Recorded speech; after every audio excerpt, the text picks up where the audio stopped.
staff and students. Today is Friday, April the 5th. It is day 1 today. And Sam in grade 1, it's your birthday, so come on down for your birthday prize. Yeah, come on down. Now, I would be remiss if I didn't mention another birthday that we have. Oh, no. We have to, Mrs. Lennox. Yeah, we've got... Mrs. Lennox has a big birthday coming up on Saturday. So if you see Mrs. Lennox in the hallway, give her a big happy birthday, Mrs. Lennox. She is going to be celebrating on Saturday, and we want to make sure we're celebrating along with her. So happy birthday to Mrs. Lennox. Okay, I can't believe we remembered that. Okay, hallway. Oh, yes, hallway behavior. Hallway behavior. Yeah. I know sometimes in the hallway, like you're walking, maybe you're coming back from the gym, maybe you need to get to a class. I see this oftentimes. Students need to get from one place to another. Maybe they're running, maybe they're coming back from gym, they're running with a friend, kind of like maybe talking a little loud. And when you run, you kind of tend to scream a little bit. At recess sometimes, there's kids that can be in the hallways. Oftentimes junior highs, I'm not picking on the junior highs, but oftentimes it is junior high because you guys don't have to go outside for recess. Here's the deal. When we're in the hallways, and we've talked about this before, you need to be respectful, and part of being respectful is being quiet. There are classes that are happening oftentimes when you are in the hallways.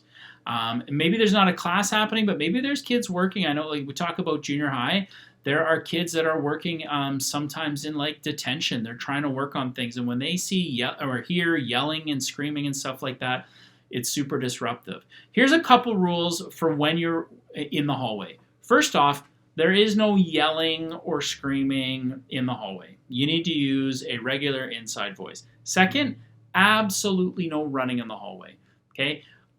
There have been numerous times where, like, you know, I've seen kids running and they rip around a corner running and they almost run into someone or something. It's just dangerous. So we need to be walking in the hallway using our inside voices. And if an adult, teacher, an EA asks you to, you know, be quiet or to slow down or to do something like that, you absolutely need to be respectful of them and listen to them when they do that. Okay, so those 3 rules: inside voice, no running, and be respectful. If we can follow those 3 rules, we will be golden in the hallways. Really, it's not about just following a rule just to follow a rule. These rules actually have reasons. Exactly. Have reasons, and so we really want you. It's to create this as a learning environment. Yeah. And you know what? If you want to have fun, go outside. It's Absolutely. Nice out it's now. It's a good point. Go to the drop zone. That's sort of a more, people get a little bit louder in that area, but there are no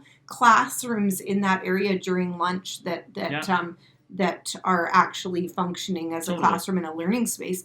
But drop zone, really people shouldn't be hanging out in there during class time. No, absolutely.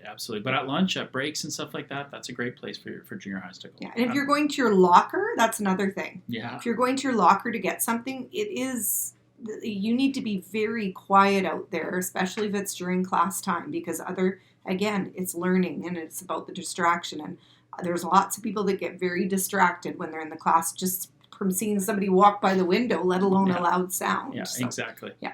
Okay, the good word of the day.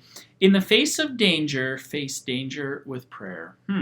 Very, very good. Very, very, very profound. You know, I'm oftentimes reading, one of my son's favorite Bible stories is the story of Jesus calming the waters during the big storm. And, you know, in that story, the storm is raging all around them and they're feeling very afraid and very scared until they do one thing. They call on Jesus. And they say, Jesus, what's going on? Don't you care about what's about to happen to us? And he gets up and he calms the storm. And that's not to say that every time you pray, God's going to just make everything all better right away. But Jesus does promise to look after us. He promises to take care of us. He leaves the other 99 sheep to come and find us and save us. And so when you're in those difficult situations, prayer is hugely important. 1, because it can change the situation. And 2, it can really change your perspective on the situation as well. And so, yeah, in the face of danger, face danger with prayer. Mm-hmm. If everybody can please rise, bow your heads, remove your hats for the Lord's Prayer. Our Father who art in heaven, hallowed be thy name. Thy kingdom come. Thy will be done on earth as it is in heaven. Give us this day our daily bread, and forgive us our debts, as we also have forgiven our debtors. And lead us not into temptation, but deliver us from the evil one. For thine is the kingdom, the power, and the glory, forever and ever. Amen. Amen. All right. Staff and students, have a fantastic Friday and a wonderful weekend.